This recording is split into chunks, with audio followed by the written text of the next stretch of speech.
you are only exceptional once you've done the grind.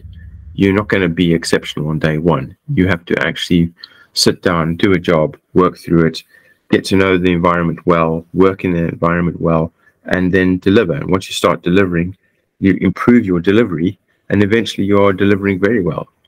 And that's exactly the same strategy for swimming. So as long as your goals have meaning to you, then they're worthwhile doing.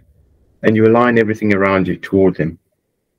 Achieving your personal best, being able to succeed in your area against yourself is what it's really about.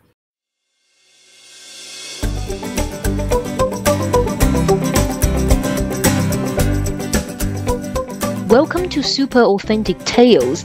In this episode, we meet Gareth, a software developer who has conquered one of the most challenging feats in open water swimming, the English Channel. The English Channel swim is a 21-mile or 33.8-kilometer journey that tests swimmers' physical endurance and mental resilience. Gareth is not stopping there though. He has set his sights on the Ocean 7 Challenge, a series of 7 of the world's most demanding open water swims. This monumental goal will test Gareth in varying conditions, from frigid waters to swells and tides, but he's determined to succeed, and his story is one of determination, resilience, and the pursuit of remarkable ambitions. Enjoy the conversation.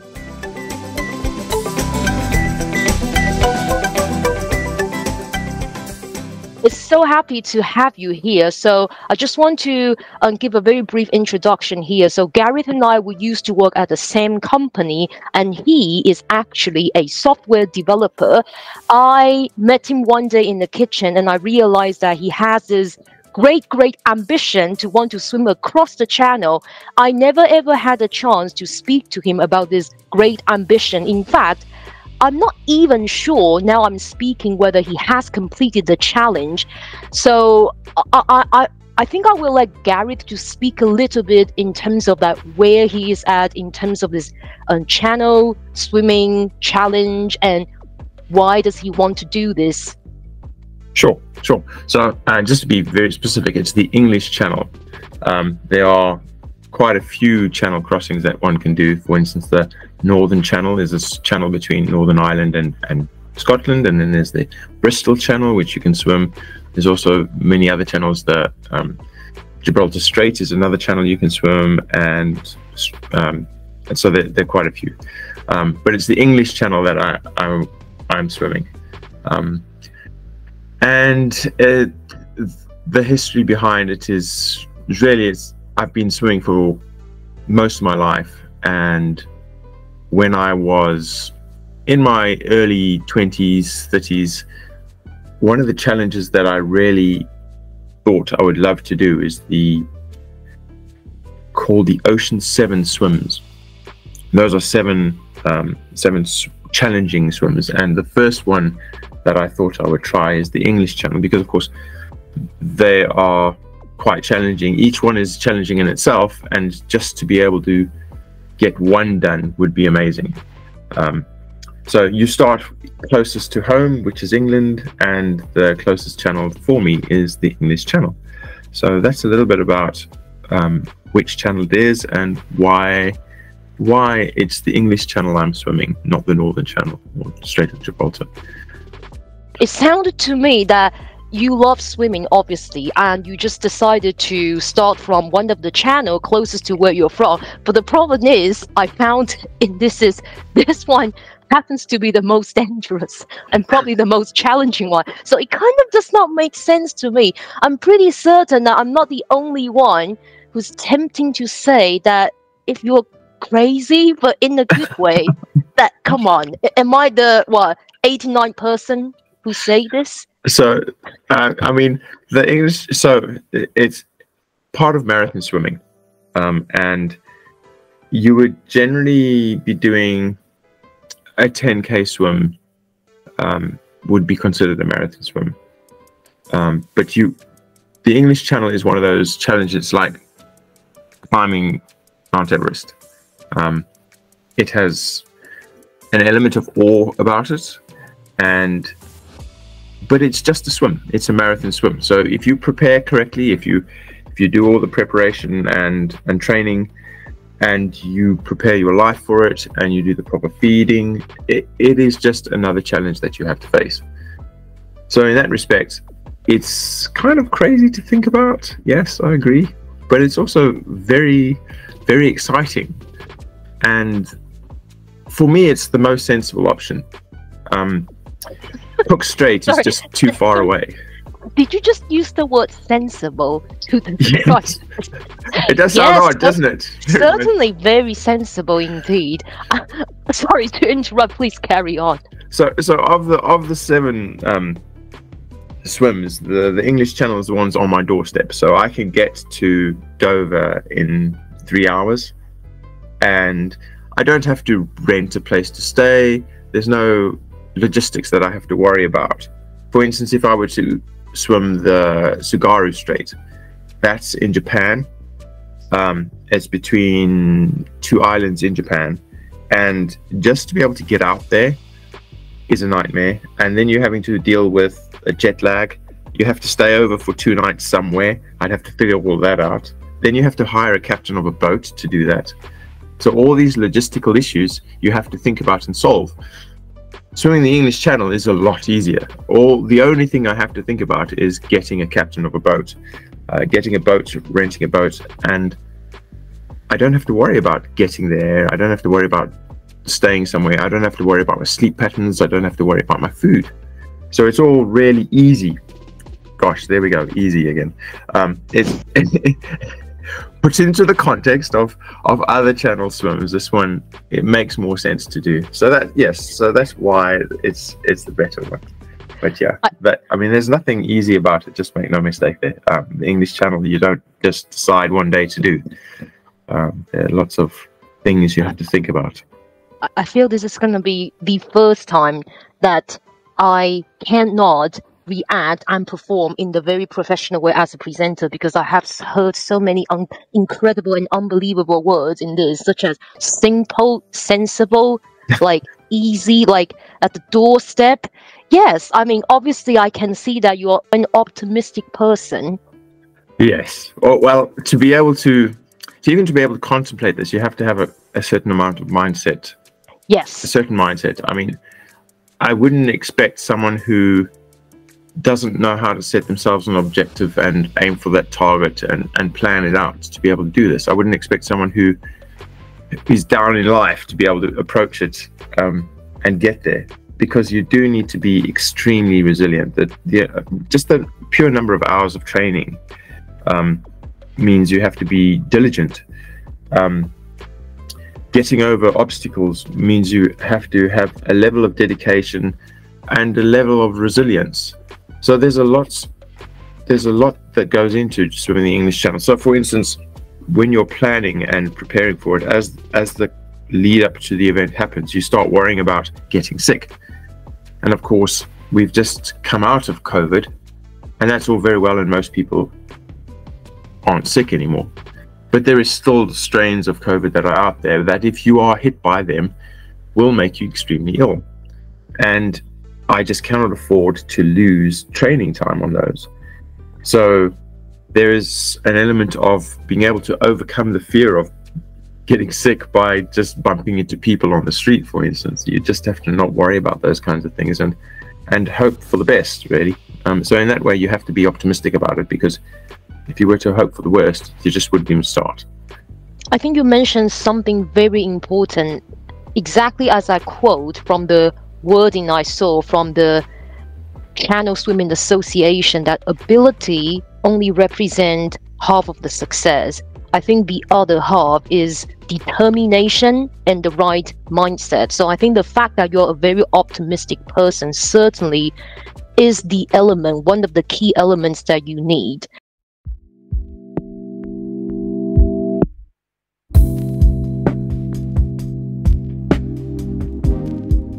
Before we talk about anything else, do you mind if you can briefly explain that where are you at the moment? It sounds to me that you haven't yet completed this challenge, and what is the timeline at the moment? So I started the challenge proper just as COVID was starting. And I remember one of my first training sessions was on the kitchen floor. And since then, I've been training quite hard over the last 3 or 4 years and completed it on the 28th of September. So 7 a.m. on the 28th of September, I climbed onto a boat and I went to a beach, and the boat tooted its horn and I started my swim. And 12 hours later, I landed on the French coast, stood up on a rock, and the boat tooted its horn again. And that was the end of the swim. It was an amazing experience to have done. I heard some incredible numbers here. So did you say that it took you 12 hours to complete the crossing? Yes. So 12 hours and 14 minutes. I'm a total outsider, but if I am right, these numbers are really not easy to achieve. No, so 12 hours is... The average swim is 13 hours, so... Yes, that's what I thought. 12 is really fast. It's a good time. You are always battling with currents and weather. So yes, if you have good weather and currents, then you can get a good time. My time was fairly good. I could have been a 15-hour swim. There is a stage during the swim where if you have not swum fast enough, you don't hit a certain point on the English Channel, on the French coast. And if you pass that point, then your swim extends very suddenly from being 12 hours to 15 hours. And that is because the way the currents work, they push you north. Yeah. So if you go north of Cap de Gris-Nez, I don't even know how you say it, Cap Gris-Nez, if you don't reach that point in 12 hours, then you are invariably going to end up in a 15-hour swim situation, because the coastline, the French coastline, veers off to the west. So the coastline goes northeast. You are then pushed north, and you have to swim towards the coast, which is going further and further away from you. So yeah, my swim was 12 hours. I did a very good swim in terms of the directions I traveled and the speed I managed to cope with. So it was a good swim. Yeah, 12 hours is a good swim. But so... lucky too. You can't ever discount the fact that the weather, your captain, and the tides are all part of the equation. If you had a bad wind blowing on the particular day, no matter how much you tried, you could end up doing a 15, 18-hour swim. And it would have been the same person doing the same speed of swim. It would have just been a little bit extra wind, and you would have been taken in the wrong direction and had a little longer swim. I could have got even luckier, though, and had a prevailing wind and ended up doing a faster swim. So, yeah, it's a lot of luck involved. So it was 28th of September last year? No, this year.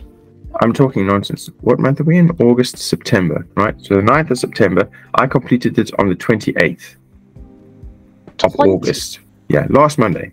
Last Monday. Oh, wow, amazing. You must be so proud of yourself. It was literally past Monday. Yeah, Monday last. Well, not the 4th, but the 28th. So just around the corner. Yeah. Oh, wow. And yes, I mean, it is an achievement. It still hasn't actually hit me yet. My brother keeps going on and on about how amazing it is. And it is utterly amazing. So is it correct if I say your name has been officially documented on the Channel Swimming Association website? Yeah, you can actually go to the Channel Swimming Association website and go Gareth Leachman, and there I am. Congratulations! This is like, I did not expect this, because I'm going to talk about this at some point anyway, because I still remember that there was a conversation we used to have once in the kitchen, that how you were so gutted that the swim, the initial day that you planned to swim got cancelled due to the severe weather conditions, I guess. And I can see that how frustrated you were in the kitchen that day. So I was extremely pleased to know that you have now completed your challenge, and 12 hours is an amazing performance. Yeah, thank you very much. Yes, I mean, I have to say it's in looking back, it's just a remarkable thing to have Yes. done. And it took a lot of training, a lot of effort, and there's lots of people to thank. So I keep saying this to people, the English Channel solo, there's no I in that. I did not swim the English Channel solo without a lot of help from a lot of people. I have people on my boat, the captain of the boat who was extremely experienced. There's my brother and my swim partner, who were both on the boat and looking after me in terms of feeds and food. They would feed me every 20 minutes. There's the club trainer, so our coach at Crawley Swimming Club, who is very experienced. He's been swimming all his life and has been a coach since he was a young man, and he gave me some very solid advice, and gave me a really good training program. So there's lots of people along the way, and that's not even to mention the support you get from the people that you meet. So in Crawley, that we have a swimming pool at the K2 Leisure Centre, and because I do so much training, I'm a regular feature there, and the people you meet, the regulars that go there, you just become friends with them, and they're all so supportive. So there's lots and lots of people along the way. It's not even to mention my partner, who's had to put up with this for 3 years, and her parents, who have had to put up with it for 3 years. There's lots of people involved. There's no I in this solo. It really is a lot of people. So I'm very grateful to all of them. And yes, it is just an amazing experience, but one to share with everyone too. So yes. Hearing this just made me a bit emotional now, and I think I will only get more emotional.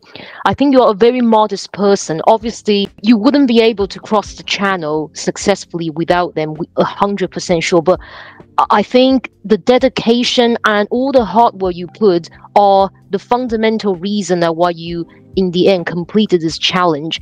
I really want to dig a little bit further about, for instance, that exact trainings that you had and the food that you fed yourself to complete this. And most importantly, what exactly did you do in order to ensure you could tolerate the cold? Okay, so the training regime for the English Channel is essentially 30 Ks a week. Sorry, 50? 30.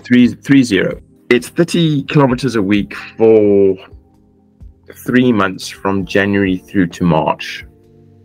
And then because my planned swim was in August, I had to ramp that up. June and July, I had to get 50 kilometers a week through the whole of July. So I was doing 200 kilometers swimming in July.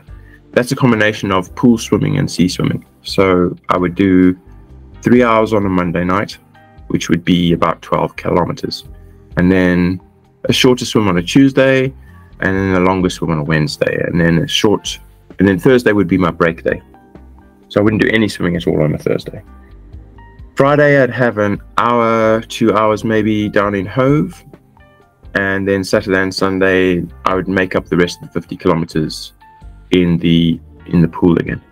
So it's a combination of them, and there's lots of reasons around that. So for instance, at K2 you cannot swim on a Tuesday for more than an hour and a half. The pool is not open for public for more than that. So you have to fit your regime around not just the things that your life has, but also around schedules that other people impose. It was quite an interesting challenge. So in terms of the swimming, that's how that worked. How many years of... Oh, sorry. I was just wondering, before you move on to any other things, how many trainings did you have for the regime you mentioned? Is it like 2 or 3 years? Yes. So this would have been 3 years of training like that. Wow. It sounds quite a lot, but when you're in it... It's a lot. But when you're in it and you're it's part of your life, then it doesn't become that much. You What did I just say? Yeah. Okay, but sorry. The thing is, right, you have a goal. You know what your goal is. So you break your goal down to achieve it. And when you break your goal down to achieve it, you're setting yourself milestones. And it's like any other project planning. You set the milestones, you know what your target is within each month. You then just have to think about the grind. And every day you do the grind that's required for that week. You don't think about, oh, I need to do 50K this month, because you don't need to. You've already planned that out. You've already got a weekly schedule. You then just have to think about today's grind. Make sure you get up, you get there, and you finish it. And that's how I broke it down. You can't think about, I'm going to swim 30 kilometers, which actually is 50 kilometers. You can't think like that because you won't start. So you have to really think just carefully about each day. Now, I was lucky because I started out as being a swimmer, and along the journey, I've improved my technique and I've become faster. And I've done all that because I wanted to be able to swim the channel well. You can swim it not as fast as I swam it, and you do finish it. It's just, it becomes harder work. So the faster you are, the easier it becomes. Yeah. So it just made sense to, try your best, which I like to do. You just go out there and try your best. So it was what it was. So I don't know, that's in terms of the swimming. Was there any other questions you wanted around the swimming? Yes. Before I move on? The other question I ask you is that how did you sustain the cold water? What was the training that you gave yourself? Well, probably for 3 years. The cold water aspect is another interesting thing. So I didn't find the English Channel to be that cold. Okay, that's another crazy thing I've heard. It's okay, yes, I know exactly. This is like a crazy conversation in a good way. So the English Channel was 18 degrees when I swam it. And that's kind of an expected temperature. You'd be looking between 15 and 19 degrees. 18 is quite high. I was lucky. If I'd swum it 2 years earlier, it might have been colder. If I delayed it for another year, it might be colder next year. You just never know. I trained for the cold though, because you never know what temperature it might be. So you are always recommended to be able to do cold swimming, and I trained through winter for that. I would go down with my swim buddies and we did winter training by swimming in Hove Beach Sea for 20 minutes during the peak of winter. And then we try and extend that as winter progresses through to spring and summer. I also did a set of swims in Ireland, a little more into summer, English summer. I talk about English summer and Irish summer, but Ireland's waters are a little colder than ours, especially down on the coast because it faces out to the ocean more. So I used that as an opportunity to get a little bit colder swimmers. So the swimmings I was doing there were 15 degrees C. But doing the winter swims is a lot of fun, actually. I did a swims at a lake. Well, it's a lake. The lake is, the shack is the place I used to do my swimming. And you'd go in and the water would be like 5 degrees and it's really cold. And you take a little bit of time to meditate around, okay, I'm going to get in this water. It's going to be very cold, but just get in and get going. And you do. You just get in, breathe, breathe, breathe, wait for the shock to hit. Once the shocks hit, you breathe through that, and then you start your swimming. And I just plowed through it. It's like everything else. You put your mind to it. You swim. The faster you swim, the warmer you'll be. So swimming quickly is important. And I just did as much as I could in 20 minutes. It's about keeping warm afterwards, though, because then you get out of the water, and then you're stuck with getting cold shock. You don't want to be getting there, so you have to rewarm well. So there's a bit of a science around cold swimming, around rewarming, around watching for the various forms of shock you can get. There was a time where I came out of the water and was busy changing, and I was changing next to this lady who was a nurse, and I said to her, I'm very warm. I feel so amazing. I can't believe how warm I feel. And her immediate response was to get the lifeguard and sit me down and get me warm with a cup of tea, because that is a sign of shock that I was going into hypothermia, and they don't want that.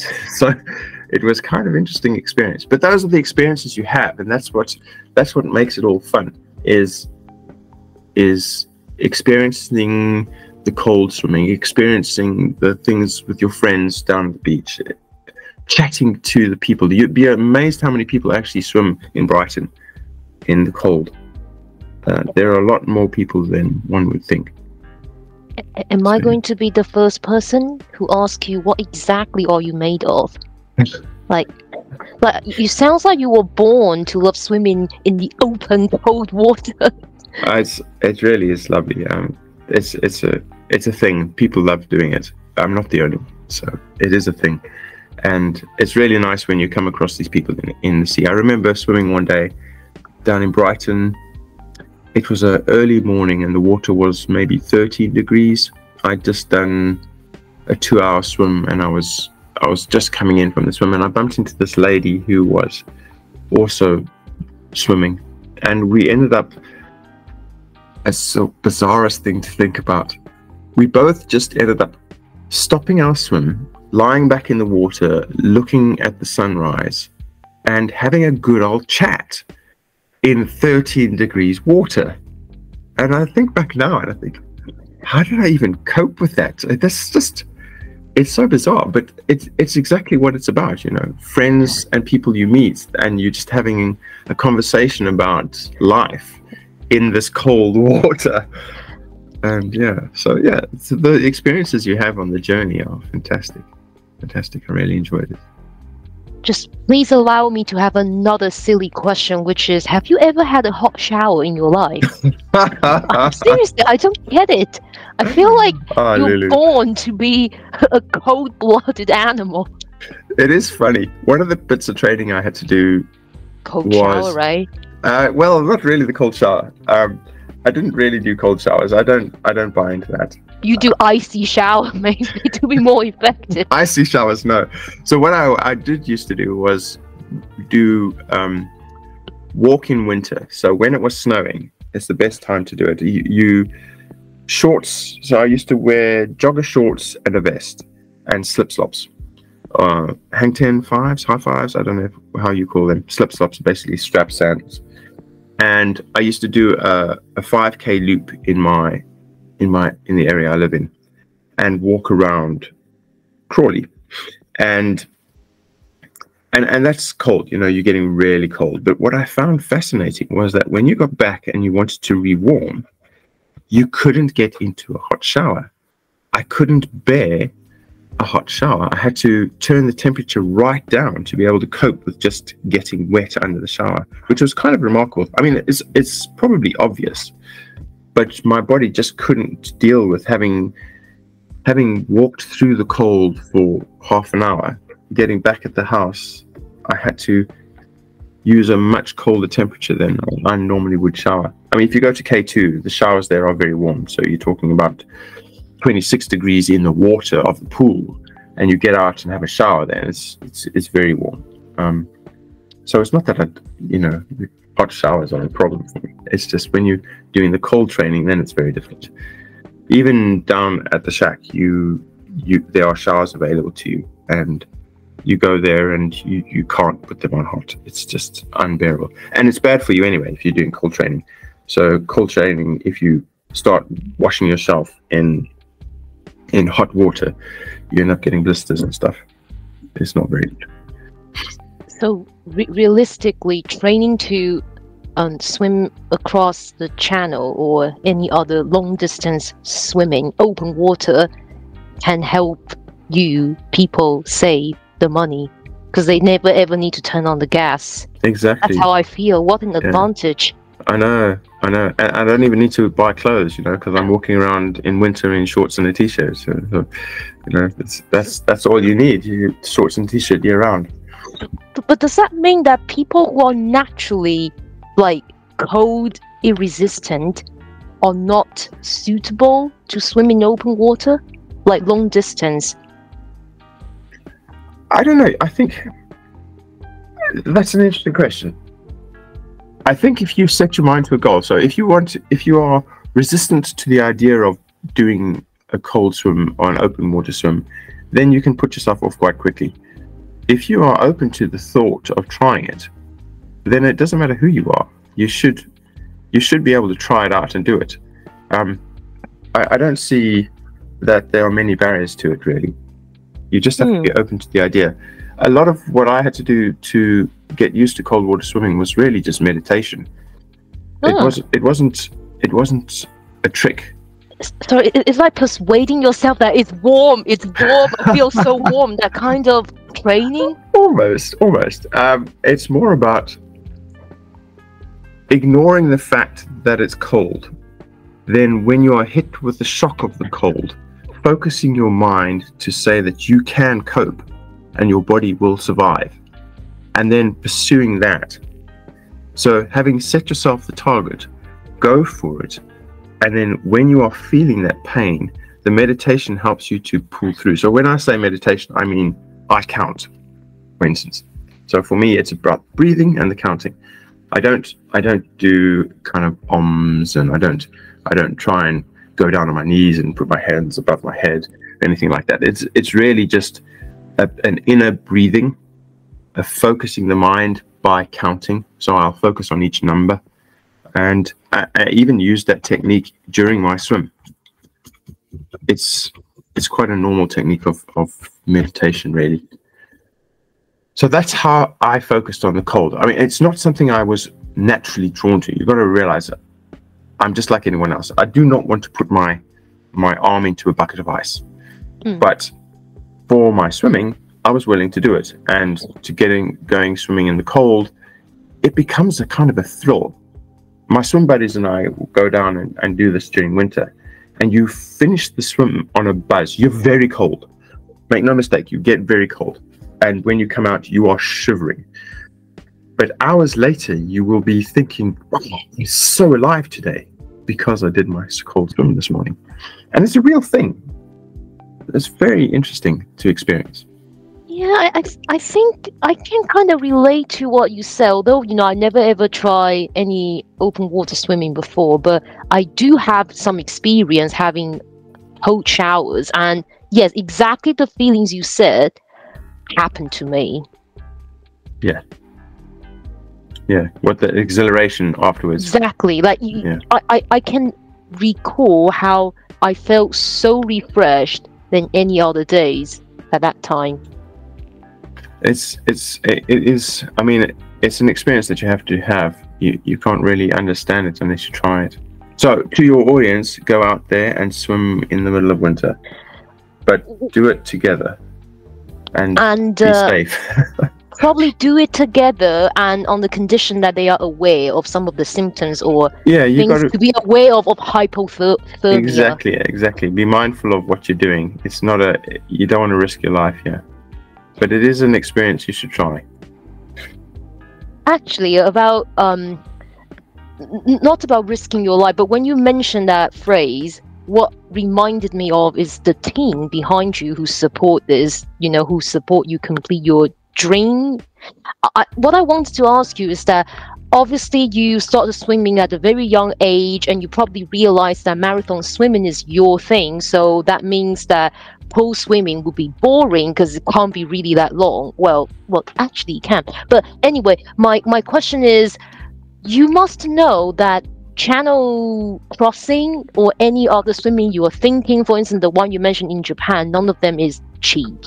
So what's your view on that? So in your view, your passion is very strong enough to pay a few grand to complete this, or you think it's just like, it's crazy? It's like a total business that doesn't really make sense to you.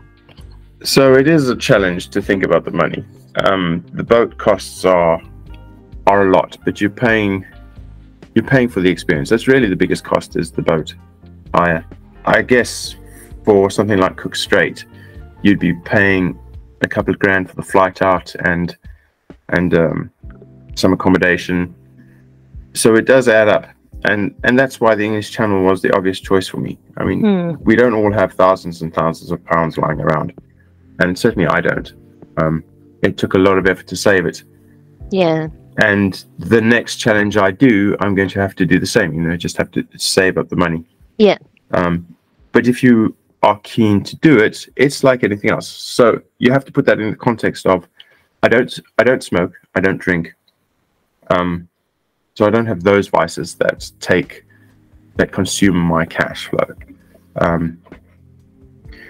And it's worth it because this is your passion, and see Exactly. that you have your actual name being left on the Channel Swimming Association. I think it means so much. Yeah, I mean, I don't have other things like hobbies that I do. I'm not going out there and buying hundreds of pounds worth of golf kit or £1,000 on a bicycle tire because I'm a triathlete. I don't have any of those overheads. So it's really as part of my hobby. And in that respect, I guess if you amortize the boat costs or all the costs for any of these swims, then you really are not looking at that much per month. It's more of a, you save towards it. I mean, Yeah. £100 a month, you're looking at 36 months, right? Which is 3 years. Yes. So you can weigh it up. Yeah. I think I'm also going to ask you a question regarding to your feeding food. But before I ask you those, just want to know, because you mentioned about how you were drawn to marathon swimming when you were young. Why did you decide to swim in an open water rather than just like swim hundreds of different laps in the pool? Is it just because pool is so safe to you, so it's boring? Oh, I don't think that. The English Channel is definitely a marathon swim you want to do if you are doing marathon swimming. It's just one of those accolades like the K2 mountain. I've swum. You do the swim-a-thon swims, and those swims are 3K or 5K, or you can do 3 5K swims. So those are things you can do as marathon swimming. You can also do things like 24 by 24, so 24 miles in 24 hours. And that swim is challenging because you have to be swimming for 24 hours. You don't swim the whole 24 hours. The part of the challenge is that you get out halfway through. You swim 1 mile, which doesn't take you a whole hour. It would take me around half an hour to swim a mile. So having swum a mile, I have to then get out half an hour later. I have to get straight back in. And if you think that you are still swimming at 3 in the morning, which is probably the coldest part of the day, you've got to get in at 3 in the morning into this cold water, swim for half an hour and get out again, and then get straight back in half an hour again. And the challenge becomes, can I feed properly? Can I drink enough? Do I need any warm water? What things do I need to get the swim going? So for instance, you need to change your costume immediately that you get out, get into a dry costume, get yourself warm, have something to eat and drink, and then rest for 20 minutes. Try and get a 25-minute nap in, or 20-minute or 15-minute napping. So that's another challenge. I mean, the 24 by 24 is a swim I'd love to do as well. It's just another thing you have to plan and get ready for, and I just haven't got around to it yet. Lots of things I want to do though, so yes. I can see that. I mean, we have so many things that we can talk about. But yeah, thanks for explaining a little bit in details about that, how you actually completed the challenge. And I think you mentioned about the feeding, can I say, timetable. That's actually another part I want to ask you, because I remember very vividly that one time you were trying to finish, is it a tub of ice cream or some desserts? And the reason for that is because you told me that how you wanted to gain fat. And believe it or not, I actually look it up afterward because it was so weird, because at that time I was still thinking that, okay, you presented or you appear to be an athlete, and at that time my philosophy was still like, you probably want to eat something healthy, so ice cream or like dessert are unusual. But then I look it up a bit further and I think I do get it now. It does make sense, because basically if you gain a few pounds, you are more cold resistant. That's the theory behind it. I mean, the whole feed issue is quite big. So when you're training 50 kilometers a week, you are burning a lot of calories. Yes. So you eat a lot of food to be able to maintain your weight. Otherwise, you just start losing weight. So a typical lunchtime at work would be a double portion of pasta and beef, or a lasagna, something like that. So a double portion of basically. That. Yeah. A large pasta dish, carbohydrates, a little bit of protein, and potassium in the form of banana. So my general go-to meal is, and as the ready meal for 4 pounds, which is a double portion of pasta and veggies, or pasta and meat, and then a banana on top of that. But that's about 500 calories, which isn't really enough. So that's where the ice cream comes in. And you're trying to coat yourself with a bit of fat so that you'll be warmer in the swim. I'm not sure how well that works, and it's just something that I started doing, and it really helps. Also, if you're trying to get a little bit of extra fat on, the fat is meant to be energy that you burn much later on in your swim once you've gone through all your reserves. So that's the theory behind it. I don't really know which way I feel about it. I think you need to eat a healthy diet that works for you, and everyone has their own way of doing it. My approach was a proper big meal every day. I had a large breakfast every morning of porridge and fruit and syrup and toast and peanut butter. It's always good to get the peanut butter in, and then jam, and then egg and cheese on toast. So the breakfast was pretty big, and then I'd have a large lunch, and then I'd generally be having a large bowl of pasta for dinner as well. And that would be a kind of meal. And then Sundays was nice because I like to cook on a Sunday. So Sunday I'd come home and we'd have a roast. So a large roast. I'd have a thigh and a leg and 4 baked potatoes and some broccoli, a nice big plate of food, and then I'd go for a 3-hour swim. And that's kind of was really nice because you'd line your stomach with food. It'd be very heavy for the first hour, so you're trying to train through that, which is a useful thing to do. And yeah, so that's the kind of thing I enjoyed. Was there anything you absolutely avoided before your channel crossing, like food-wise? No. So prior to the channel swim, I made sure I was eating exactly what I was used to eating. So avoiding anything I wasn't used to eating. The idea is to maintain things you know. Don't go start experimenting with, I don't know, oysters if you've never eaten oysters, because obviously you don't want to have some kind of reaction just before you swim. Yes. Yeah, it's about making sure you are consistent with what you've been doing in the past. We talk about fat, and I have another silly idea. I think it's silly that it does make sense to me that when someone says that gaining a little bit fat may help coping the coldness.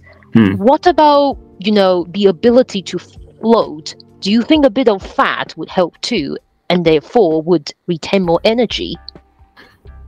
I'm not so sure about that. I mean, the way I trained was to swim it. Yes. And if you have extra fat, then you are slowing yourself down. So my aim was to be lean and fast. I wanted to be as fast as I could. I don't need the extra layers of padding. That's just gonna cause you grief, especially if you are trying to swim and you're trying to keep your stroke accurate. Then you really are just trying to keep as lean as you can.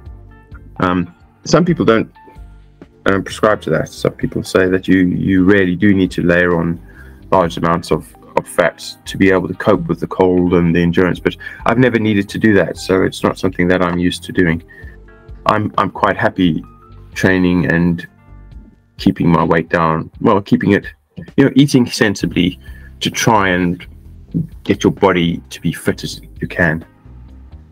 So that's how I approached it. It's still about food.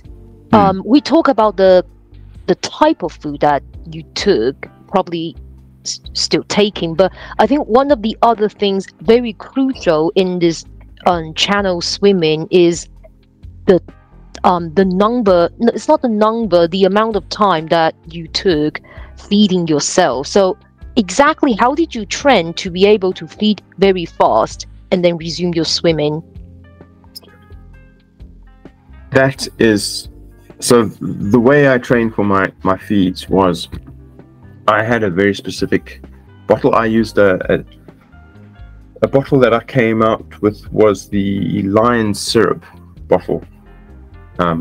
It has a nice big lid and a big spout, and you can basically glug that down very quickly. So what I had was isotonic water in it. I mixed some isotonic drink into water, and on the day I also mixed in my gel packs. But to train for it was essentially just do what I was going to do on the channel swim. So I knew that I wanted to feed every 20 minutes Yes. on the swim, and I knew what I was going to be feeding. So I trained that way as well. So I'd take my drinks with me in their little packs, and I put them on the side of the pool, and every 20 minutes I'd drink a bottle or take a gel pack, and then repeat that every 20 minutes for my training set. So on a 3-hour set, you'd be taking, I don't know, I normally took 4 bottles with, and then I'd have to get out of the pool anyway, just for a loo stop, and fill up the water bottles then. So I had mechanisms for doing that. So I'd take a gel pack every 20 minutes as well for the last hour. So just little things like that. But that's how I train for it. So you ensure you downed whatever liquid or finish the food, say, in 20 seconds each time you stop. Yes, exactly right. So on the training, it's about getting used to the idea that when you finish that 20 minutes, you quickly grab your bottle, you glug it down, you close it, and you put it down, and you get off and go again. And my feeds took about 5 seconds, but that you had to hone that. You know, it's not something that is easy to do. You have to. Yeah, that sounds really hard. Like, it's like asking me to finish like downing, not half a pint, just like downing or eating something very quickly. It's not easy. You're talking about 200 mils of water that you're downing. So you aren't glugging down a pint of beer. Yeah, this is a 200 mils of water that you've pre-measured into a bottle and that you are used to doing. So getting into the habit of being able to open this bottle, drink it as fast as you can, and push off again is what it's about. And that's how I trained for it. Get used to using the tools that I wanted to use on my swim, get used to the volume that I wanted to drink on the swim, and just repeat until I was comfortable with doing it. And then on the day, it just worked so well. And that's when you know your training worked well. And on the day, I guess, well, obviously, some of the food, not supply, yeah, some of the food supply were left on the boat. Yes, so I had the crew that I took with me, my brother and my swim buddy, Calvin. They had the food there with them. So we had several bottles of water, we had the isotonic drinks, we had the gel packs, we had some bananas, and we had some licorice. And they fed me the isotonic drink with the gel pack, and then every hour they'd give me a gel pack with a little bit of caffeine in it. And they would also chop up a little bit of banana, and the banana, funnily enough, wasn't to eat as such. You're not swallowing the banana. So the banana for me was you scrunch it up in your mouth, mash it around your jaw and your tongue and your gums to prevent the sea salt from blistering your tongue. So it was a really useful strategy, that one, which just sort of came out of the blue. That and the licorice. So licorice has apparently really got something in it that prevents your gums from swelling up with the sea. So those are the two things that I used to eat, but it was mostly around the feeding. Now the feeding is quite remarkable. I did some practices without the gel packs, and I did some with the gel packs, and I was trying various combinations. And one of my techniques for training is to swim 400 strokes, 400 cycles. So when I swim at K2, I'm doing 1K at a time. 1K, 100 meters is 40 cycles for me, or 80 strokes. So 1 kilometer is 400 cycles, or 800 strokes. So when I was doing my training, I would count out every single stroke, every single arm that went over, I'd count. And if I was not using the gel packs and the isotonic drinks, after 2 hours, you start getting very confused. You lose count of where you are. You can't remember where you were at last, and you just kind of give up. But using the gel packs, your body has then got enough energy that you can actually think through these things. So your brain is able to function still. And it's not something that I'd really considered as a real thing until you actually experience it, and actually experience it in that way, because you're finding that you can actually count these numbers out all the way to the end, whereas when you don't use them, you can't. So it was really good. It was really good to test that out and see how it works. So obviously, when I was doing the swim, there was no way I wasn't going to be using those gel packs. It's just you need to be able to focus really well when you're swimming, and it panned out that way as well. So yeah, it was good choices, good bit of preparation, good bit of experimentation. Can I bizarrely focus on the banana you had in your crossing? I have another two silly questions, please forgive me. One is, I'm trying to imagine the coordination between your team and you. How did they actually pass the banana to you? Because I know that time is key, so you don't want to lose time. Obviously, that's why you ate very fast. So did they treat you as a monkey? Like they threw you banana, you caught it? It can't be. And then, yes, how did it work? It's like, what's the most efficient way of passing bananas to you? So we had this contraption. My brother built a string with the string. He built the line bottle. He used some, what's it called? He used the heat gun to glue the string to the lid and to the bottle itself. So they just needed to pass out. They threw the line over, and I had to catch it, and they hung it over the edge so that I could see it was there.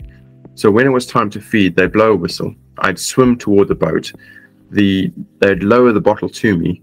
I'd grab it, open it up, down it, and then the banana was passed to me on a little floaty tray that he'd built. Now remember, the sea is quite calm. We're not talking about wave sea here. We're not talking about 1 meter waves. They're 0.2 meter swells.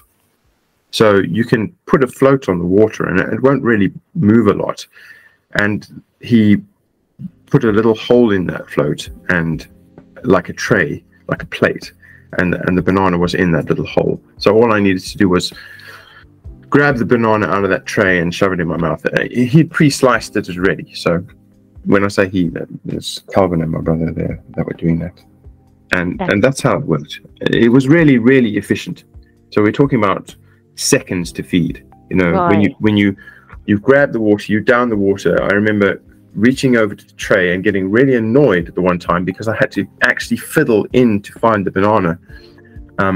Whereas most of the time it was right there, grab the banana, shove it in my mouth, slosh it around and spit it straight back out, and then get on with it. So yeah, I mean, it's very efficient. And you said that you had the banana in your mouth to prevent the salt.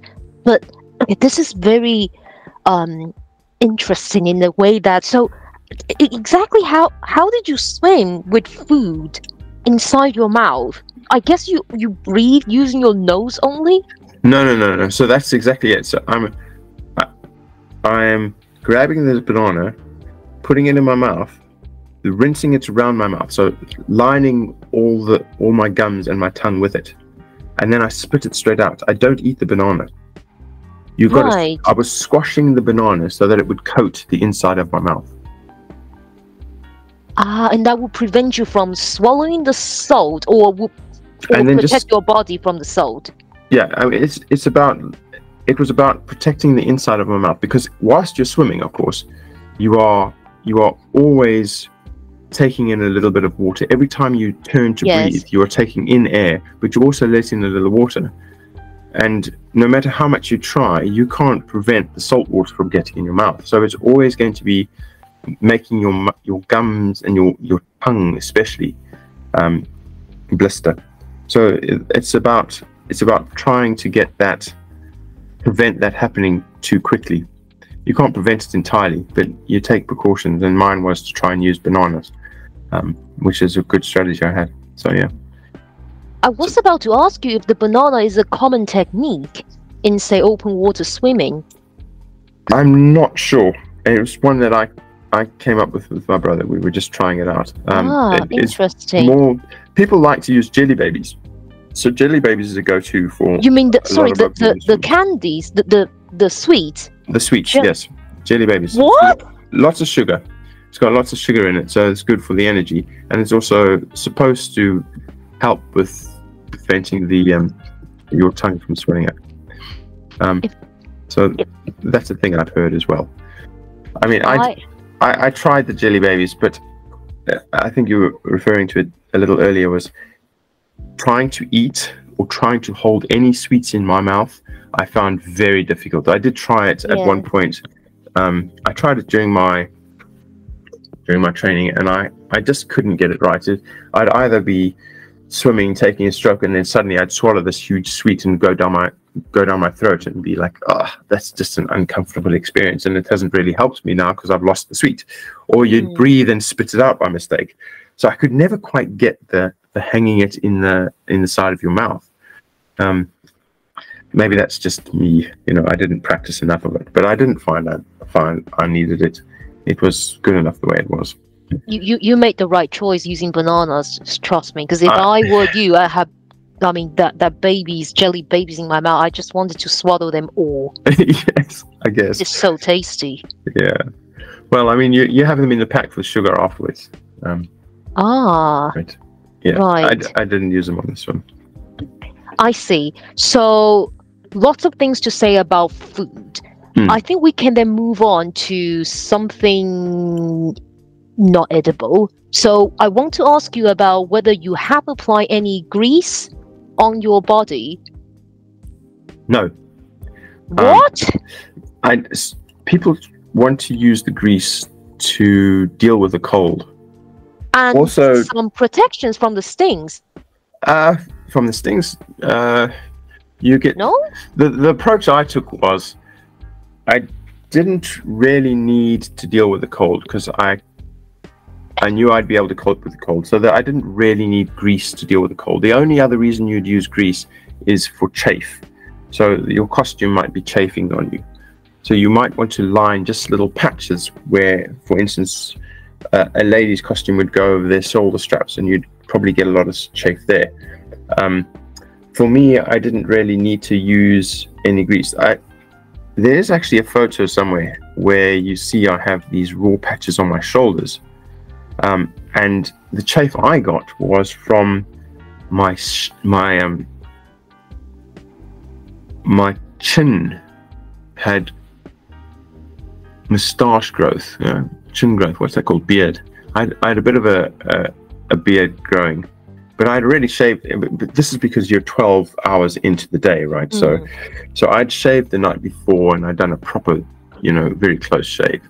But halfway through the day, you get that little bit of chafe from your chin, and my shoulders would get that, and it really rubbed raw. But I really didn't feel it at the time, and you can't really, grease wouldn't help you much there. So I didn't really need the grease. I didn't try to use it. I wasn't training with it. I wasn't wanting to use it in any case. Yeah. I was quite comfortable with the water temperature anyway. Yeah. Sounds to me that to you, grease is there just to help people keep warm. But as you're fairly acclimatized to the cold water, I guess you necessarily don't need it. Perhaps, yeah. I mean, people use grease for all the reasons they use grease. I didn't find I needed to use it. Yeah, that's fine. And then can I ask you about your vision when you swim? I mean, I know the question sounded a bit strange. I just want to know that because you said that you spent, well, it took you 12 hours to complete the swim, right? So obviously at a certain point, maybe the light wasn't as strong as it used to be, and I'm pretty certain that part of your training was swimming in the dark. It's a very scary idea to me that swimming in an open water in the total darkness. Didn't you find it scary, or how did you train yourself for this? So night training. Yeah, night training. Quite enjoyable. What? You have to understand, I love swimming. But how did you see? Isn't it scary that you can't see at all? But when it's dark, then scary. You don't need a lot of light to see anything. And if the moon is shining, then you don't have a problem. When I was training down in Brighton, you aren't left in the dark, right? There's plenty of ambient light around. It might be quite dark where you are, but there's lots of points like the pier. There's plenty of light on the pier, and Brighton Marine. There's loads of light down there. So you're never in a place where you can't see light. It's dark where you are, but you aren't away from the world. Now, when you're in the middle of the sea, that's kind of a different thing. But even then, there is still light to be seen. The boat has a huge spotlight. So if I were to be doing night swimming, there would be a spotlight on me all the time. It wouldn't be dark at all. It would be just a dull kind of day. So night swimming is about getting over that fear of the night, right. I guess. Yeah. The water is dark. You can't see any particular point on the land very clearly. But that's true in the middle of the day anyway. When you are out in the sea and you are between Dover and Calais, and you look up whilst you're swimming, you cannot see a thing, right? Even if there's a 0.2 meter swell, you are looking up from below, and there is nothing to see. You might see the top of some land, but you have no idea where that land is. You have no idea how far it is, and you can't really see it that clearly. It's all about the preparation at that point, because you've got to know that you are just swimming this thing. You are going to see land, and don't be fooled by the fact it's there. Yeah. Because you have no clue how far you actually are. And in fact, you swim almost parallel to the land for quite a bit of the time. There was a point in my swim where I was swimming 3 kilometers an hour, I think 2.9 kilometers an hour, but the tide was pushing at 2.5 kilometers in the other direction. So I made 500 meters in 1 hour, which is nothing. I mean, when you're swimming at 3 kilometers an hour, you're hoping to make a little bit of ground, and to swim 500 meters is very disheartening. But unfortunately, I didn't know about it. I wasn't really worried about it. I knew the way the currents were going to go, and I knew exactly what was going to happen and how that arrangement works. So I was quite comfortable with my swim anyway. It's another silly question from me. It's okay. I mean, I'm just so good at making silly questions, which is, does that mean that there are a lot more people who are doing night swimming than I thought? Don't know. I never ever want to approach the sea at night. That's why I don't know. But now you said this, you make me wonder. Night swimming is beautiful. There are groups of people. I thought it was illegal until you said that. That's part of the training, and it's beautiful. No. What are they called? The salt birds of Brighton. The Brighton salt birds. Is that what they are? I can't remember now. There's a group of ladies who do swims in Brighton, and in fact, there's quite a few of them, and they do these blood moon swims. So you go out at a full moon and you go and swim at night whilst there's a full moon, and they do early morning swims in the dark. This is a real thing, and people go out to experience it. So yeah, there's lots of people who actually do swim at night. I thought you were gonna get towed off if you're seen by a lifeguard. Well, wait. There's no lifeguards on the beach. They quit work at 5 p.m. So yeah, I mean, the most amazing experience I had for night swimming, there was 2 amazing experiences. Actually, there were a few more, but 3 of them I'll tell. So the first one was the most amazing moonset. And I call it a moonset. The sea was absolutely smooth. There was not a breath of wind blowing. And the moon was this bright orange ball which was setting down behind the wind farm. And the reflection of that gold moon across the sea was just the most beautiful thing I'd ever experienced. So that was the one experience I had. The other experience I had was, there's a guy who lives on the beach. I can't remember his name now, but he has a shell house, and he has a boat that he takes out fishing at night. And I bumped into this guy one night. I was swimming along, and there's this boat with its paddles, and he's paddling it. And I hear the slosh of paddles, and I'm looking around thinking, what the heck is that? And I see his light. And then I realize he's the guy who lives at the beach who's just going out to fish. It was the most interesting experience. And he greeted me and said hello, and I waved and I said hello back. But yeah, I mean, kind of a surprising thing to see in the nighttime. And then there was a last experience I had, which was more of a nerve-wracking one. There was a boat that had come in quite close to the beach, and the guy anchored his boat and obviously slept the night there. But I didn't know what this was. It was very quiet. It was obviously very low powered motor, or maybe he was sailing in, I'm not sure. But he was going very slowly, but the lights on the boat were on, and I could see the green light on, and I could see the red light on, but I couldn't see what was there. It was just the green and red light, and it was getting closer and closer, and I had no idea what the heck this thing was. I didn't want to get run over by a boat, and I was nervous that they wouldn't see me because it's pitch dark, and all I've got is this red buoy that I'm using as a float mechanism to carry my feed in, and there was no way they were going to see me. So I was kind of terrified that this thing was going to hit me. But of course, it's not going to hit you, and it's miles away from you. You just have no perception of distance and depth when you're swimming in the dark and you've got your goggles on, and you, every now and again you look up and you're wondering, where's this boat? Where's this thing? You know, is it going to hit me? No, it's over there still. Okay, fine. And eventually I just got curious, and I swam up to the thing to figure out what it was. But yeah, so those are 3 interesting night swimming experiences. So, yeah, not a silly reaction. Just wondering that was the person a real person, or maybe he wasn't human, and maybe the object you saw wasn't even from this world. Maybe. Yeah, no, night swimming. Yeah, there's all those a bit supernatural. Yeah. Are there any sharks in Brighton?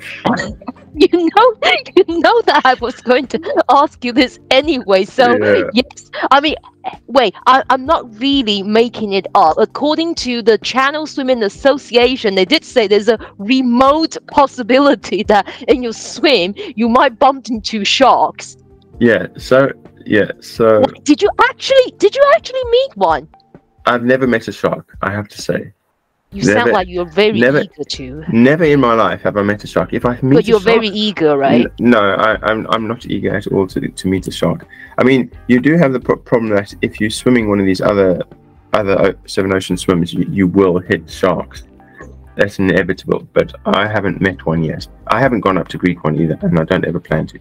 It's not a thing for me to go and mess with a shark. No, I like my fingers where they are.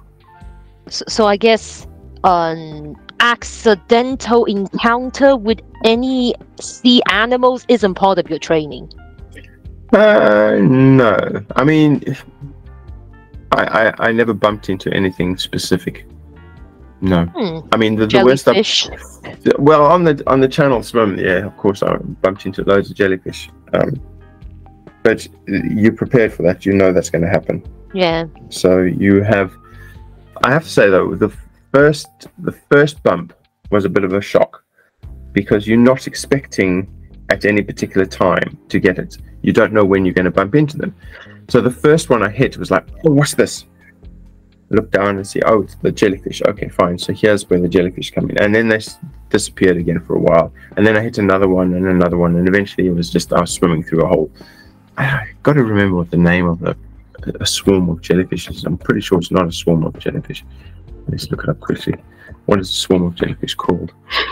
while you're A looking it bloom. up, So this bloom of jellyfish I swam through, I have to say though, it is very beautiful experience.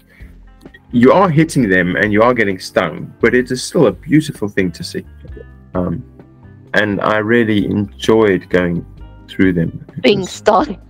Yeah, I mean, you get stung because you get stung, right? There's no helping that. They don't mean to sting you. That's not their objective to hurt you.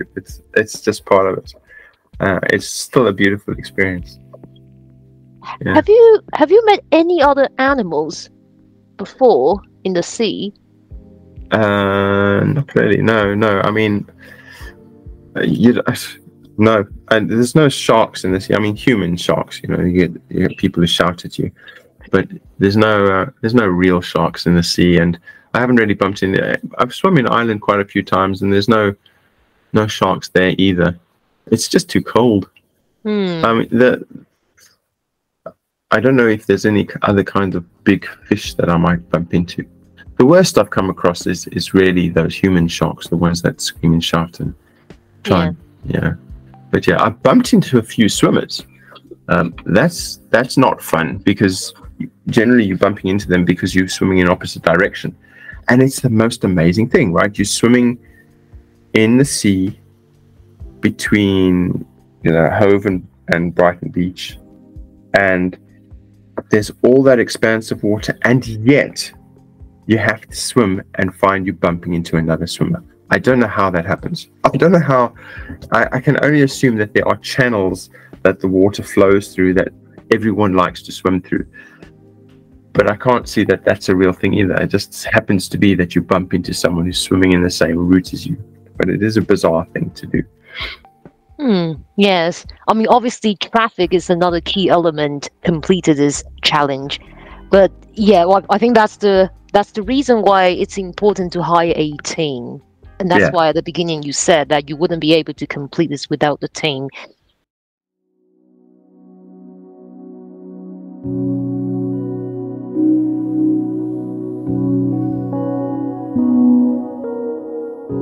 So I think I want to focus something much more interesting and probably will much more helpful to people who may want to complete this challenge. And I think this will be helpful to me too. So you mentioned that you are a fairly fast swimmer, I guess. I'm pretty certain that you are a very established swimmer. The question is that some people, when they made up their mind to do the swim, they are not as good as you are the people. So the problem is that they probably learn from crawl or breaststroke not in the perfect way, or just they learn the techniques but they did not learn them very well. And you can imagine it's like a habit. Once you develop them, it's very difficult to get rid of them, to hone them. So what is your advice to people who can swim but who just never ever honed the skills properly, and now they want to improve their speed? So basically the advice to improve their swimming skills. Well, you can two approaches. The first one is join a club. Most swimming clubs have a masters group, which is over 18. The masters is over 18. It's not a 50 years old thing, but it's over 18 is masters. And you join the masters, and there'll generally be a masters coach who will focus on some technique with you. The other way is YouTube, which is a massive resource. Really? Yep. I've got loads of helpful tips from YouTube. If you watch, for instance, breakdowns of good swimmers, so you go online and you find a swimmer that you want to mimic, and you go down and say, okay, I want a breakdown of how the swimmer works. You go onto YouTube, you generally find some coach out there who's done a breakdown of Michael Phelps' swim, and you can watch through those. There's also coaching videos that you can watch on YouTube which show you specific parts of technique. So those are the two approaches. But if you join a club, you get some solid advice from a coach. It's always the best way to go anyway, in my view, is to join a club, say for 2 months, and just check where you are, assess yourself against the other masters and figure out what it is you need to improve. And then if you feel you're enjoying the club swimming, then stay with the club swimming. Otherwise, if you feel you want to go out alone and pick up some tips on YouTube, then just get in the pool and swim. And there's nothing to it really. It's all about dedication, though. It's not going to happen if you don't put in the hours. It's like anything else. I mean, yeah, I wasn't going to wander into work, but it's the same for anyone's experiences in life in their work environment. You are only exceptional once you've done the grind. You're not going to be exceptional on day one. You have to actually sit down, do a job, work through it, get to know the environment well, work in the environment well, and then deliver. And once you start delivering, you improve your delivery, and eventually you're delivering very well. And that's exactly the same strategy for swimming. Yeah. You sit down, you figure out what you don't know, you fill those gaps, you then train hard on those gaps, and then you train hard overall, and eventually you become good at it all. So yeah, there's no tricks. There's no tricks. It's all just plan and prepare. That's no shortcut to success, basically. Nope. There's no shortcut to success. I personally want to share my experience attempting to learn to swim by watching YouTube videos. Yeah. My frustration is, despite the fact that I've watched the same video for, say, 59 times, the problem is there's no pool, water next to me where I can actually practice while watching it. So I have to vividly remember the techniques, and the next day, or maybe in a few hours' time, I jumped into the pool. It's just like I wish I would be able to synchronously watch the techniques while it's attempting to repeat those. Maybe that's why you suggest that joining the club is always the best option. Well, yes. I mean, joining the club gives you the opportunity to be watched and coached. Yes. And that's why, I mean, having a coach is really useful. They give you good advice. They give you advice on training. They give you advice on all sorts of aspects.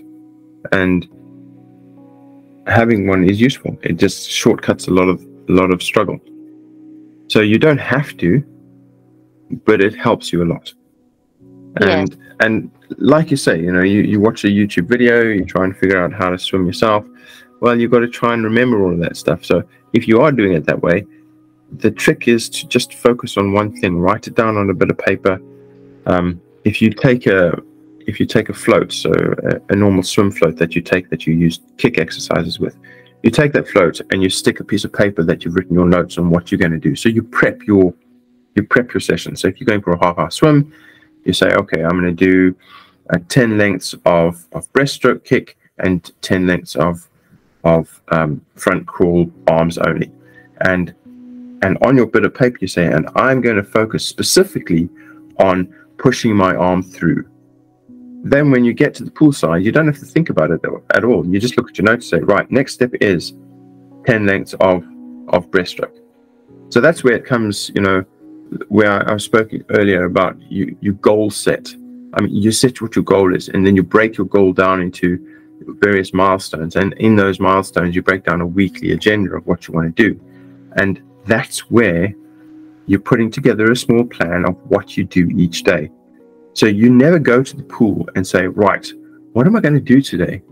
You never do that. You go to the pool knowing that you've prepped. Right, today I know I've got to work and I know I'm exhausted, but I've already prepped out what I need to do in the pool. So I'm just going to go to the pool and let's see what the plan is today. Right, I've got to do 100 meters breaststroke, and then I'm doing 200 meter crawl, and then I've got to do a 400 and 800, and then I'm doing five 50 meter sprints. And it's all down there, written down there as a schedule. You don't have to think at all about it. So you can do your prep beforehand. You watch your video, you take some notes, you make a little schedule of what you want your swim to be like on the next day. You make a little notes on there on exactly what you want to improve. And it's always good to, when you're going down to the pool, to have pre-planned what you want to work on. Otherwise, you're right. You just go down there and you can't remember what they said, and you can't remember what it looks like, and what do I do here and there? It just doesn't work. And in any case, you can't improve your whole stroke all at once. You need to work on little things at a time. Someone told me that it takes 50,000 strokes to correct a technique. Wow. And if that's the case, that's a lot of lengths. Yes. So having small little schedules of what you do every day and getting through that schedule every day is really important, because you you could never think 3 months of work in one day. Just wouldn't happen. We talk about work and how, like, we talk about work and then like some of the lessons you have learned from this challenge and swimming. I want to know that I don't think is that common for a software developer to swim like long distance marathon. Have you ever met someone who, say, having a office job like you, or is it, or am I wrong? Maybe it's very common. Maybe there's a doctor completing tomorrow, another one, say, an actor, or I think there's a diverse number of people who enjoy open water swimming. Certainly, I can't say I know another programmer, but actually I do. Just happens that I do know another programmer. But it's like any endurance activity, you know. I know a lot of programmers who are actually, or program managers who are actually triathletes. Or Ironman. But triathletes really are a lot common than people who have done this. Okay, so marathon swimming is a niche sport. There's no two ways about it. Firstly, you have to enjoy swimming, and that cuts out a lot of people. And then you have to enjoy marathon swimming, and that cuts out most swimmers. Most swimmers who want to do it as a sport do not go in for marathon swimming. They're going for the sprints. They're going there for their 100-meter fly, or their 400-meter freestyle, or their 200 meters, or their IMs. They're not really into swimming for long distance. I mean, for instance, we have at the Crawley Swimming Club, we have a Tuesday and Thursday session, which has one lane devoted to endurance swimming. And there are 3-4 swimmers in that lane, versus the sprint sessions, which are all full, and there's 7 of them, and they're 5 days a week. So, there's not a lot of demand for marathon swimmers. It's just not a thing, really. But that said, it is actually, you do get the 10K Olympic or 5K Olympics swimming, open water swimming. So it is a thing that you can do as a sport. But I could ask you similarly, how many people do you know that do fencing? I don't know that many people who do fencing. Not a soul. I can't name one single person. So fencing is a sport, It's a similar kind of concept. It's niche, and to do it professionally is not really a thing. Niche also means that it's less competitive. It's going to be your edge. At the edge. Well, yes, because there's not a lot of people. But you're not in it for... So let's be clear, right? Swimming the English Channel is a personal challenge. Yes. Yes, people have swum the fastest one. Yes, people have swum it 4 times in one go. You are not competing against these people. When you swim the English Channel, you are competing against your training, against what your expectations are, against how you feel about yourself. You're competing about yourself and against who you are, and not to do anything other than complete. And it's a daunting challenge. And make no mistake, the English Channel is not something you just take on lightly. And to complete it once is fantastic. To complete it again, it's fantastic in a different way, because the weather will be different, the currents will be different. You're probably on a different boat. Your circumstances will be different. The time of day you start the swim will be different. The temperature of the air will be different.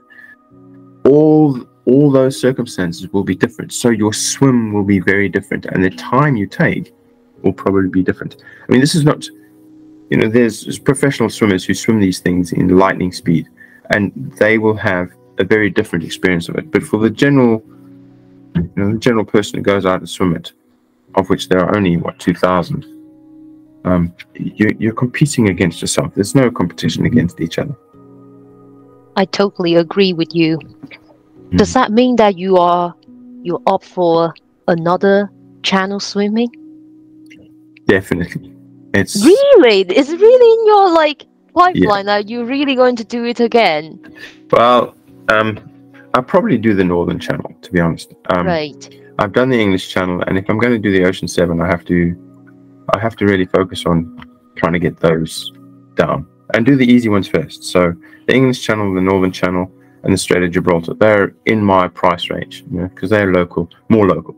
Strait of Gibraltar is a little bit more difficult because you have to do a 2-day stay over before the swim. So that adds extra cost, plus you're having to get over there, plus you need to pay for your crew, and you're paying for them to go over and also stay there. So that's a little bit more expensive. But yeah, the Northern Channel is definitely something I'm up for. The Strait of Gibraltar, it's a shorter swim, but it's just as challenging. It's I think the Strait of Gibraltar is only 16 kilometers. It's not that far, 10 miles. So just as a comparison, 16 kilometers, I normally on a Sunday would swim 12 kilometers in 3 hours. So 16 kilometers is something I'm quite comfortable with. Open water swimming, though, is different. I do 18 kilometers in 6 hours. So, but again, it's not a bigger challenge in terms of distance. The Strait of Gibraltar's problem is that the currents are very strong and the temperature drops in the middle quite considerably. So there are other challenges to it that make it one of the Ocean 7. So not to be sneezed at, definitely not. But yes, the question was, do I want to do another English channel? Really, I don't necessarily want to do another English channel. I focus on the North Channel to start with. Probably do another English channel again sometime, but not right now. May I ask you that? What do you wish to get from this experience, or say another marathon swimming in open water? So what's the thrill for me? Yes, that. Yeah. What do you expect the experience will give you? Is it just satisfaction, that simple, or? I mean, it's the achievement. Yes. I mean, it's a long-term goal. This is not a short-term thing. And to plan, prepare, and execute, it takes time, it takes dedication, it takes money, it affects the people around you, but it's something that you feel is worthwhile. So as long as your goals have meaning to you, then they're worthwhile doing, and you align everything around you toward them. And so I guess can't agree with you more. Yeah, so I guess it has a special significance to me, and so I find that being able to align my life to that goal quite easily, probably because I just find endurance swimming very enjoyable. And this is doing these challenges is a way of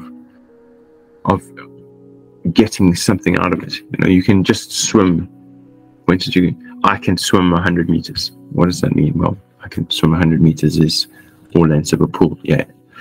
So most of the people in the club can do 100 meters in a minute 50, but the challenge is, can you do it in 1 minute or 59 seconds? And that's your personal best.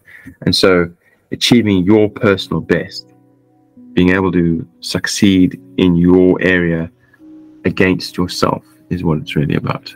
There's a strong emphasis in swimming about, it's not about other people, it's about you. Just remember, you're not competing, and you're not competing against other people, really. It's about competing about your personal best. You will beat other people when you do that, but there's always going to be someone out there who is going to be better than you. Maybe not this year, maybe next year, but there'll always be someone out there better than you. So rather compete against yourself to know that you are doing your best than to be competing against other people. And I think that's a lot about it here. Is I did the English Channel because I had my own reasons for it. I mean, it's quite personal. But the original meaning of it for me was, it is a challenge I think I would like to achieve. Can I do it? What would it take to do? And let me get down and do it then. So, I mean, that's hairy-fairy answer, really. I can't really give you anything more concrete. Other than, I enjoy endurance swimming. I enjoy open water. The English Channel is an obvious choice for a challenge if you're in that space. So go for it. Can you plan it and execute? Yes, you can. Good, go. Let's see it doing.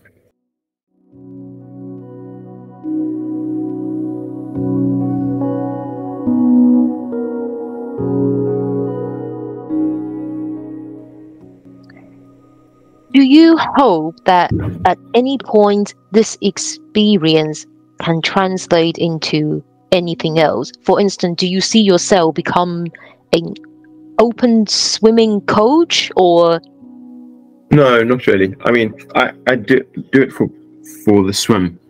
My motivation is not to gain anything else out of it. The objective is to do the swim, to achieve. Could I coach after that? Possibly, but does that align with my personal lifestyle goals and my career objectives?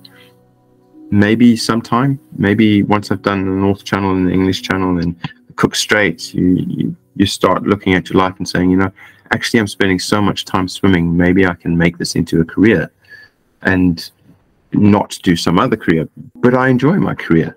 So, it's just a different part of my life, but I don't think I have the time to coach swimming. It would be fun to do. And maybe as a volunteer coach, perhaps I can put some time aside for that kind of thing.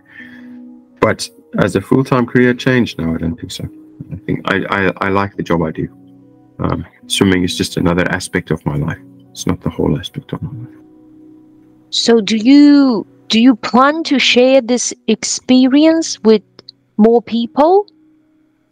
Oh, definitely. I mean, so as part of my swim, I joined up with my company's fundraising scheme, and we did a whole push on LinkedIn, and we got a load of people to donate some money, and we incorporated other people in the whole journey. So one of the things that I did with the company was to have a raffle ticket, and on your raffle ticket you got a slot that I would swim the channel in, a time slot. So I swam it in 12 hours and 15 minutes, so the winner would have been the person that had the 12 hours 10 minutes to 12 hours 20-minute ticket.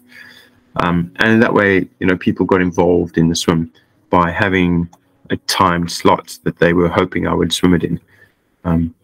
I didn't actually know how long it would take me. My estimation was around anything from 12 to 18 hours.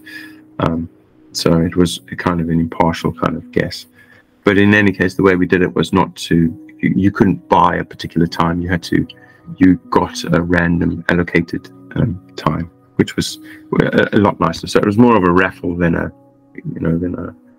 gambling thing. That sounds really lovely. And I think with everything you have said, I think it would be nice for you to conclude maybe in 1 or 2 sentences any advice you would like to give to people who are also thinking to do the English Channel Challenge. Prepare is the key. Don't be arrogant about anything. The advice you get from the English Channel Association, read through the whole manual, understand everything they say there. You might want to shortcut on cold swimming, don't. You might want to shortcut on your training, don't. You might not want to do 200k in a month, do it. And you might not want to swim through winter, but you must. There are no shortcuts to it. There's dedication, there's perseverance, and when things get bad, just remember what your goal is, and then you'll be able to get it through. It's very key is knowing the goal and that your life's ambition is working towards that goal. So if you align everything around you to that goal, you will get there.